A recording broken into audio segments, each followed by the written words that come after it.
आपण घर तर घेतो, पण घराबरोबर आपल्याला येणारा जो EMIचा लोड आहे किंवा किती वर्ष आपण तो पे करतोय ह्याच्याबद्दल असलेलं जे काय टेन्शन आहे किंवा आपण रिड्यूस तो EMI करावा किंवा नाही करावा, या सगळ्यांची उत्तरं तुम्हाला या व्हिडिओमध्ये मिळणार आहे की आपण टेन्युअर कमी केला पाहिजे का EMIची अमाऊंट कमी केली पाहिजे आणि ह्याच्यापेक्षा काय बेस्ट मार्ग असू शकतो का, तोही आपण या व्हिडिओमध्ये बघणार आहे.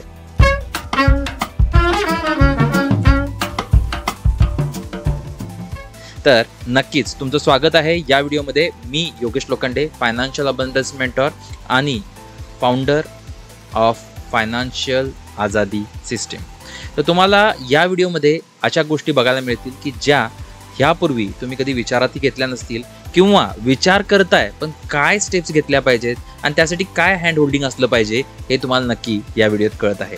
ठीक आहे, तर साधारण एक तुम्हाला ही एक्सेल मी शेअर करतोय. ह्या एक्सेलमध्ये या व्हिडिओच्या खालतीही तुम्हाला ह्याची एक लिंक द्यायचा प्रयत्न करेन, जेणेकरून तुम्ही स्वतःचा तुमचा जर EMI किंवा तुमचा फ्लॅट त्या पद्धतीनं जर तुम्ही घेतलेला असाल त्याचे कसे जर कॅल्क्युलेशन करायचे असेल ते तुम्ही करू शकता. जो ग्रीन पार्ट आहे हा ग्रीन पार्ट तुम्हाला मॉडिफाय करताय. तर आपण एक एक्झाम्पल बघू की मी एक फ्लॅट घेतलेला आहे जो 50 लाखाला आहे आणि फॉर एक्झाम्पल त्याचा जो इंटरेस्ट रेट आहे तो साधारण 8% आहे आणि मी हे जो होम लोन आहे 25 वर्षासाठी घेतलं आहे. तर साधारण त्याचे कॅल्क्युलेशन ह्या ठिकाणी फॉर्म्युला मी तुम्हाला ह्याचा फॉर्म्युला जो आहे तो हा मी साधारण 38,591 रुपयेचा EMI भरतोय दर महिन्याला. आता या केसमध्ये साधारण तुमचा EMI पकडून म्हणजे तुम्ही 25 वर्ष फॉर एक्झाम्पल काही रिपेमेंट केलेलं नाही आहे, काही प्रीपेमेंट केलेलं नाही आहे आणि तुम्ही सरळ तुमची अमाऊंट पे करताय EMIच्या माध्यमातून. तर टोटल 25 वर्षामध्ये तुम्ही जो प्रिन्सिपल आहे म्हणजे जेवढे फ्लॅटची प्राइस आहे ती 50 लाख रुपये तर पे करताय, प्लस त्याच्याबरोबर इंटरेस्ट जवळपास 65,77,243 म्हणजे ऑलमोस्ट डबलपेक्षा जास्त आपण EMIच्या इंटरेस्टमध्ये पैसे देतो जर काही केलं नाही तर. आता ह्या ठिकाणी तुम्हाला दोन ऑप्शन्स आहेत. एक ऑप्शन काय, तुम्ही प्रीपेमेंट करू शकता किंवा मंथली मला करायचं आहे, इयरली करायचं आहे, रँडम काही मंथमध्ये करायचं आहे. तर काय होतं आपण बघू. तर या ठिकाणी दोन कॉलम आहेत की एक कॉलम आहे जर प्रिन्सिपल तुमची जी आहे म्हणजे टर्म जी आहे ती जर रिड्यूस केली तर आणि EMI रिड्यूस केला तर, असे दोन तुम्हाला प्रकार बघायला मिळतील. समजा मी मंथ एक्स्ट्रा एक मंथ मी साधारण एवढाच 38,591 रुपये मी मंथली एक्स्ट्रा भरले तर काय होतंय, एव्हरी मंथ मी एक्स्ट्रा भरलं तर काय होतंय, तर तुमचे जे इथं लोन पेमेंटचं इयर आहे ना ते कमी झालं आणि तुम्ही जो भरणारा EMI आहे तो सुद्धा कमी झाला. म्हणजे जवळपास तुमचे 50 लाख रुपये वाचतायत.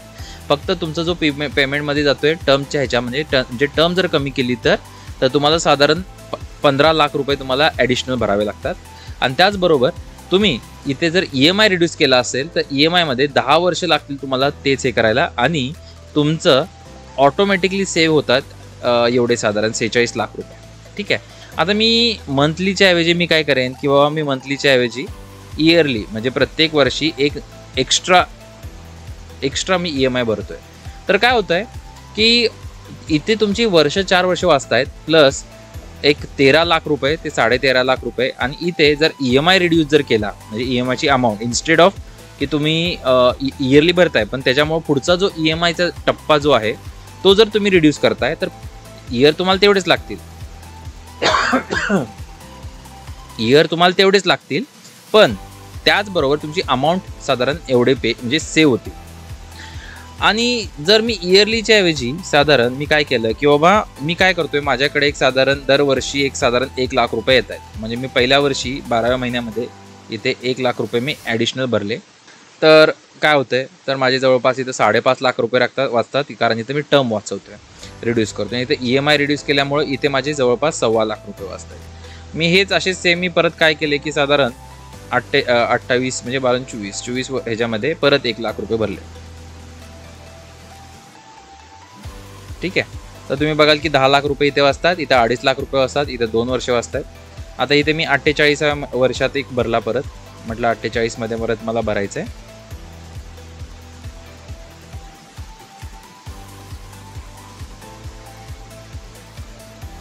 तर इथे तुमचे 12.5 लाख वाचतायत आणि प्लस टर्म सुद्धा कमी होतीये. ठीक आहे, तर या पद्धतीने तुम्ही काय करू शकता की तुमचा EMI आणि या गोष्टी दोन्ही ॲट अ टाइम तुम्ही वाचवू शकता. ठीक आहे, आता या पर्टिक्युलर एक्झाम्पलमध्ये तुम्ही जर बघाल तर तुम्ही जी काय अमाऊंट इथे एक ॲडिशनल तुम्हाला काही टेबल दिले की रिड्यूस टर्म केल्यावर काय होतं आणि रिड्यूस EMI केल्यावर काय होतं. तर इथे टर्म रिड्यूस केल्यामुळे काय होतं की जेव्हा जेव्हा इयर्समध्ये जे काय पेमेंट करतोय वरती, त्याच्यामुळं जेव्हा मला भरायला लागणार होते आधी 300 मंथ्स, त्या ठिकाणी माझे 300 मंथवरून येत आहे डायरेक्टली 258 मंथ्स. आणि जर मी रिड्यूसच नाही केला तर माझा जो EMIची अमाऊंट आहे, म्हणजे जर तुम्ही इथं बघितला तर EMI आहे, त्यात प्रिन्सिपल आहे आणि आउटस्टँडिंग अमाऊंट आहे आणि प्लस इंटरेस्ट आहे. तसे दोन्ही इंटरेस्ट आणि पे असंही करतोय. तर किती जात आहेत हे तुम्हाला कळेल. म्हणजे सुरुवातीला इंटरेस्ट जास्त असतो, प्रिन्सिपल कमी असतो, त्यापर्यंत तुम्हाला हे बघायला मिळेल या ठिकाणी. मग तुम्ही इथं ॲडिशनल समजा काही कुठे मध्ये टाकले अजून की 40,000 रुपये मी इथे भरले, तर माझा पुढं EMIचा जो हप्ता आहे तो कमी कमी होत जातो. म्हणजे इथं जर तुम्ही बघितलं तर हप्ता थोडासा कमी कमी होत जातोय.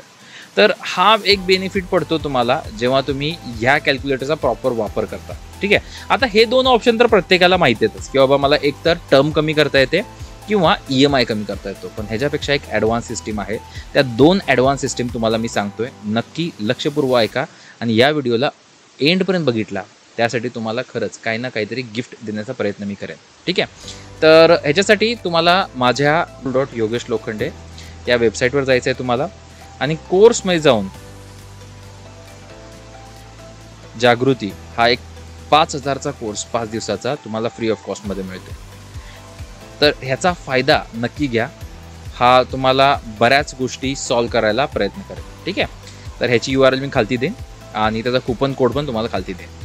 तर ह्याच्यापेक्षा ॲडव्हान्स सिस्टीम काय आहे? ॲडव्हान्स सिस्टीम आहे की तुम्ही EMI रिड्यूस करण्यापेक्षा किंवा टर्म रिड्यूस करण्यापेक्षा असं समजा की मी 25 वर्ष जॉब तर करणार आहे, बिझनेस तर करणार आहे, त्या घरासाठी EMI तर देणारच आहे. पण माझ्याकडे जे काही पैसे आहेत, म्हणजे फॉर एक्झाम्पल इथं मी 1 लाख रुपये 1 लाख रुपये 1 लाख रुपये भरतोय, हे जर मी लमसम एक हायब्रिड फंडमध्ये टाकले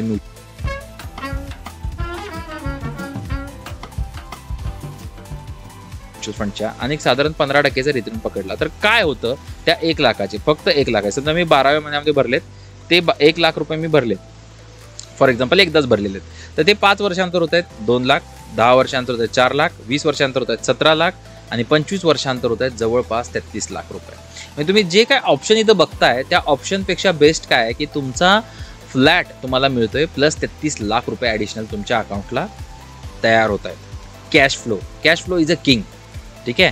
हे तुमच्या अकाउंटला तयार होत आहे आणि हेच तुम्ही असं पकडा की तुम्ही साधारण किती 3-4 वेळा भरलेले आहेत. तर 3-4 वेळा समजा एकदा तुम्ही 10 वर्षापासून भरलेले आहेत तर 10 वर्षापर्यंतचा जो 4 लाख आहे 4 लाख आहे 8 लाख ॲडिशनल, म्हणजे जवळपास 50 लाख पर्यंतची तुमची ॲडिशनल लमसममध्ये तुमची एक किटी तयार होती, ज्याला म्हणतात रिटायरमेंट किटी. म्हणजे 25व्या वर्षांतर तुमच्याकडे अकाउंटमध्ये 50 लाख रुपये असतील की जे तुम्ही तुमच्या टूर्ससाठी, तुमच्या नेसेसिटीजसाठी, तुमच्या बऱ्याच गोष्टींसाठी वापरू शकता.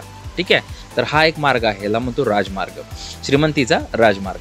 कारण EMI रिड्यूस कराल पण त्याबरोबर तुमचे पैसे रिड्यूस होत आहेत का, ते पैसे तुम्ही प्रॉपरली इन्व्हेस्ट करताय का, हा महत्त्वाचा मुद्दा आहे. कारण तुम्ही डिसिप्लिन EMIसाठी असाल आणि जर विचार केला की त्या EMIपेक्षा मी इथं पैसे टाकले तर माझे ॲडिशनल काही पैसे अजून बनू शकतात आणि माझी श्रीमंती आत्ताच्या आत्ता मी प्लॅन करू शकतो.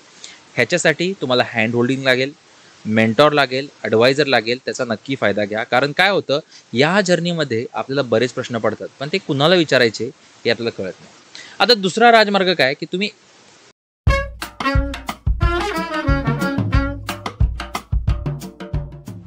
जो EMI आहे 38,589 म्हणजे काय जवळपास 40,000 रुपयाचा तुमचा EMI आहे, त्या 40,000च्या 10% म्हणजे 4,000 रुपये दर महिन्याला मी SIP करेन. म्हणजे मला असं समजायचं की माझी SIPची जी माझी EMI जो आहे ना तो साधारण 38,591 नसून एक साधारण 42,591 वगैरे आहे. कारण 4,000 रुपये मी ॲडिशनल त्यात टाकले. 25 वर्ष मी भरले तर 25 वर्षामध्ये टोटल अमाऊंट माझी इन्व्हेस्टेड आहे 12 लाख रुपये. त्याची व्हॅल्यू 15% प्रमाणात, त्याच्यापेक्षा जास्तही आहेत. मी तुम्हाला वाटलं तर माझे काही पोर्टफोलिओ पण शेअर करेन, त्याचा नक्की नीट फायदा घ्या, वापर करा आणि करू शकता. आणि ते जवळपास बनतात 1.10 CR. म्हणजे तुम्ही असं समजा की तुमचा फ्लॅट साधारण इथं तुम्ही जे काय 1,15,00,000च्या ऐवजी 1,00,00,000 वरती 12 लाख रुपये ॲडिशनल, म्हणजे 15 लाखाच्या ठिकाणी तिथे तुमचे 1,25,00,000 रुपये तुम्ही पे केले फ्लॅटसाठी. ऑलमोस्ट 1,25,00,000 पे करून सुद्धा तुमच्याकडे घर आहे, त्याचबरोबर तुमच्या अकाउंटला जवळपास 1.25 करोड म्हणजे तुमच्या प्रॉपर्टीपेक्षा जास्त अमाऊंट तुमच्या अकाउंटला ॲज अन कॅश फ्लो राहील. म्हणजे घर पण आहे तुमच्याकडं आणि त्या डिसिप्लिन आणि फोकस आणि एक वे असल्यामुळे, गोल असल्यामुळे, एक ध्येय असल्यामुळं तुमच्या आयुष्यामध्ये एक खूप सुंदर क्रिएशन पण होईल. तुम्हाला नक्की या पर्टिक्युलर व्हिडिओमधनं काय काय गोष्टी समजायला आले नक्की मला ह्या व्हिडिओच्या खाली कमेंटमध्ये सांगा. तुमचे महत्त्वाचे मुद्दे कुठले कुठले आहेत, जेणेकरून बाकीच्यांना ह्या व्हिडिओमध्ये काय काय शिकायला मिळेल हे कळेल. ठीक आहे. आणि जर बरेच तुम्हाला गिफ्ट्स किंवा असेच कोर्सेस तुम्हाला हवे असतील तर नक्की कमेंटमध्ये टाका गिफ्ट म्हणून. जेवढे जास्त कमेंट, ज्या प्रत्येकाला ऑलमोस्ट मी साधारण 10 ते 15 लोकांना मी गिफ्ट द्यायचा प्रयत्न करेन. ओके. तर थँक्यू. Stay bless. नक्कीच असं आपण कनेक्ट होत राहू आणि अशा या सुंदर जर्नीवरती फायनान्स सिम्पल करून आपण एक मजेदार वेनं ह्याला शिकू. थँक्यू. Stay bless.